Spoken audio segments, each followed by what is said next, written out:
If you've been following the rules, you knew that you were not allowed to edit throughout your book in a month process.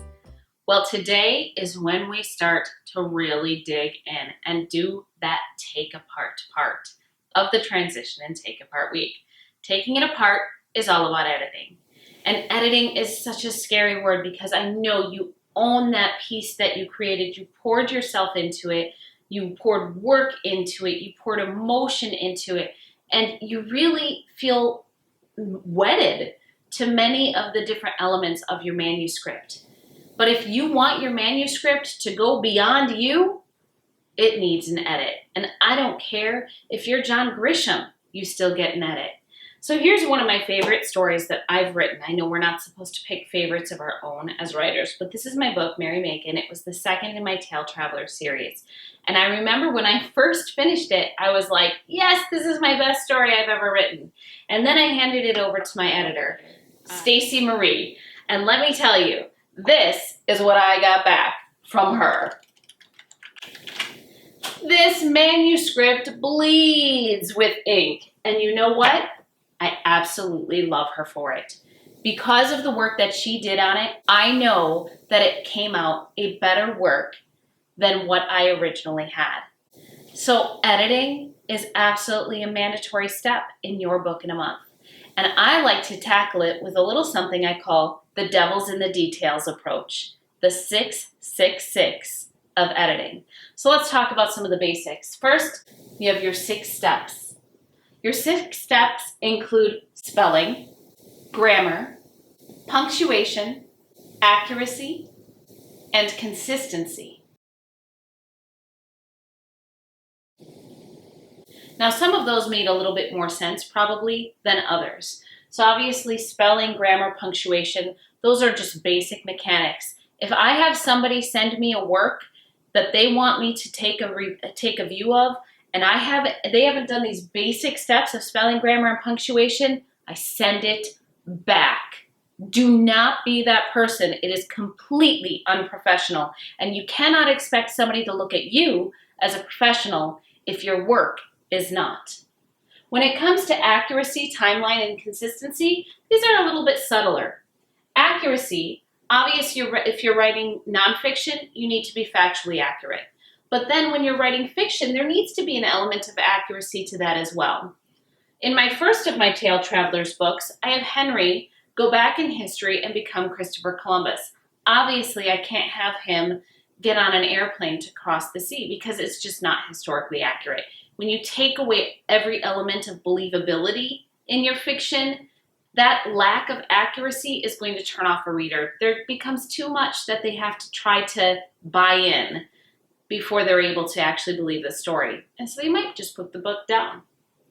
Timeline, this is kind of going back to that flow that we were talking in the beginning when we're talking about having those different building methods in your story. You need to make sure that there is something that makes sense that's going to pull it through. And you might have a chronology in one piece of your story. Even if chronology is not how you've chosen to build your book, there should be some element of a natural flow in the timeline. That means that when your reader's going to go through it, they're not going to get confused. Consistency, this is a big one. When I wrote Cooper Ridge the Wonder Kid, it was actually based on a drawing from Harris Burdick, and it was from Arthur Smith, I think, Boy Wonder. And what's that? Archie Smith, Boy Wonder. I just looked at my camera person, so you know there was a little of an inconsistency for you. But Archie Smith, Boy Wonder. And when I ultimately changed it to Cooper Ridge, I had to go through. There were times in the book, yeah, I looked for the Archies, but I forgot to look for the times that we said Arch or hey, that Smith kid. I had to go back and make sure that we had all of those accurate as well. And I was consistent with the name change. You might make other changes in your storyline, and you have to go back and double check and make sure that you've been consistent in those changes. Some of these things, when you're looking at accuracy, timeline, and consistency, that's when you can also learn to catch things like he walked into the room and he threw his keys down on the kitchen table. He goes through a whole scene, and then for whatever reason, he had to run out. Well, let's say he runs out the back door and gets in his car. Well, we know his kitchen his keys are on the kitchen table. So that would be something that you would catch during this process, during that accuracy, timeline, and consistency.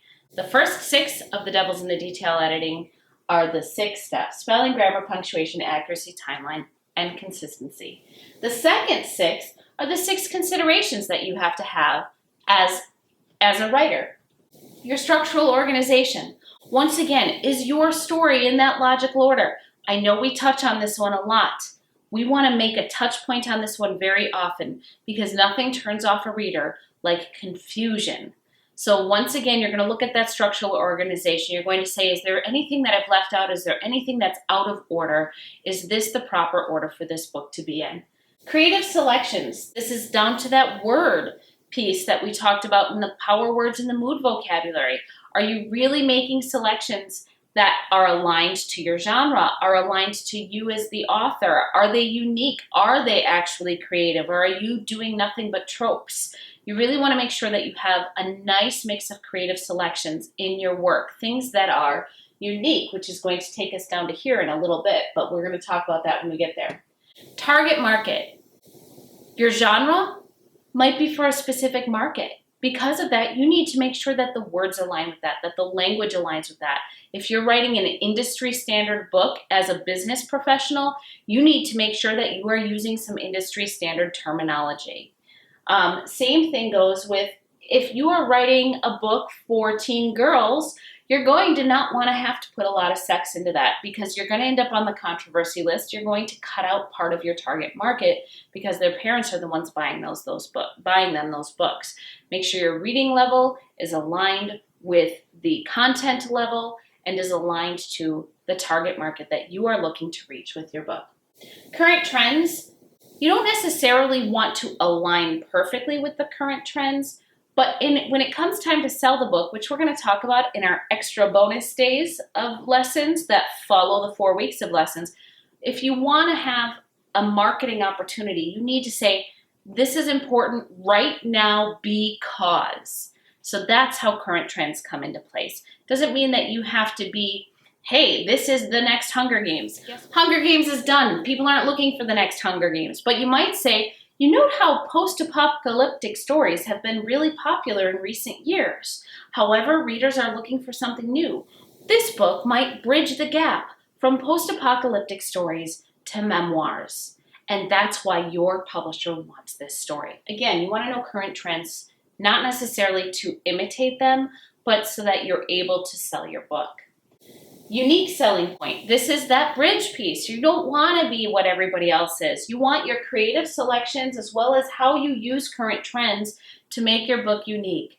Readers are going to specifically want this because the leading character is a dog, and that hasn't been done in a while in this genre or ever in this genre. That's even better. So you really want that unique selling point. Author signature. This doesn't mean that you're signing the book. This means your author voice. How are you going to make that book unique through you, the author? You might actually include a few details of your own life in there that you're going to be able to work into a fictional element. Or if it's nonfiction, it's going to include those elements, obviously, in a factual perspective. But you want it to be uniquely you. Once again, the same as we said in that very first week, there is nothing new under the sun. Everything out there to be written thematically has been written. God and Shakespeare covered it all. But what you bring to it, your author signature, your author voice, that is what's going to make it unique. So that second 6 in the Devil's in the Details of editing, check your structural organization, your creative selections, your target market, your current trends, your unique selling point, and your author signature. Make sure each of those are in your script. Last but not least, the final 6 in the Devil's in the Details editing are that you want to go through your manuscript 6 times. 6 times through. Step 1, the non-negotiable edits. This is mostly going to be the stuff that falls in here. Your spelling, your grammar, your punctuation. These are things that have to be in your script fixed in order for it to go forward. Mandatory edits with options. So let's say you're looking over here and you're in your creative selections and you realize that you've used that word scarlet instead of red, and your book is supposed to be for kindergartners. Remember when we talked about the proper mood vocabulary and power words? Well, you know that this is a mandatory edit. You cannot have that word scarlet. It's not going to work for your audience. By the way, it would work for some audiences that are in kindergarten. But let's say that you decide that is a mandatory edit. It's not going to work. The vocabulary is not in alignment with my target market, but with options. Here are several ways that I could fix that. And you want to go through mandatory edit, optional fixes. The next one are optional edits. Let's say you've gone through some of this. Let's say you're looking and you realize that there's a little bit of an inconsistency in one place with how you describe the sky or the skyline in a city. But you might say, you know what? I don't necessarily have to change it because this character who's seeing it has a different perspective. That's optional. It's something for you to consider. It means that you're going to look at it and you're going to go, I need to weigh the pros and cons of making this change and which one is going to bring more to my manuscript, more power to my manuscript. So that's those optional edits. Those are your 3 times through, and I really want you to actually read the full manuscript 3 times through when you're doing it. Non-negotiable edits, mandatory edits with options, and optional edits. Once you have integrated all of those, I need you to go through a 4th time. You're going to give it a visual scan. Take a look at some of the things that you're going to be looking for. Headers and footers, do they look nice? Is my page neat? Am I justified? Do I have widows or orphans in my text? As I have these different things visually, you really just want to clean it up. Make sure it's in a nice clean font. We're going to talk more details on interior design when you get into that part, some of those bonus lessons in that week 5 of lessons. But really, you're looking for this to be neat and clean and not at all confusing. If you want to do page numbers in this, make sure that those page numbers just go up 1 and on up. You don't want to necessarily have all of that where some are in Roman numerals and some are in numbers. That's stuff that you can get into in interior design. When we're in the editing, make it clean, make it simple, make it neat. That is your visual scan. And then we have trusted eyes. That 5th tier of editing, and you want to go through it by having somebody else go through it. I don't want your mother to read this because she's going to say, honey, you did great. This is awesome. I wouldn't change a thing. I don't want your best friend to go through it and say, you are incredible. I love everything you write. I want your biggest critic to go through it. And I want them to read it, to bleed it, because that is how you're going to heal it and make it really great. Read it, bleed it, make it awesome, and tell them about these things. When you hand it over for those trusted eyes, you want to say, guess what? These are some of the things that you should look for so that they know to look for them as well. When you have personally gone through all of this and had somebody else go through all of that, you get to this point where you're going to integrate all of those edits. So you're going to integrate your tiers of edits as well as you're going to integrate the edits that come from your trusted set of eyes. And that's going to create your final draft. You're going to integrate all of those, make your choices, make your selections, make your corrections, and then you're going to proof it one more time. I'm going to give you a really cheap proof tool, and some of you might scream when I say this, but it is a great tool. You've already gone through and you've been very thorough. Don't be afraid to also then use your built-in word processors, spelling, grammar, review.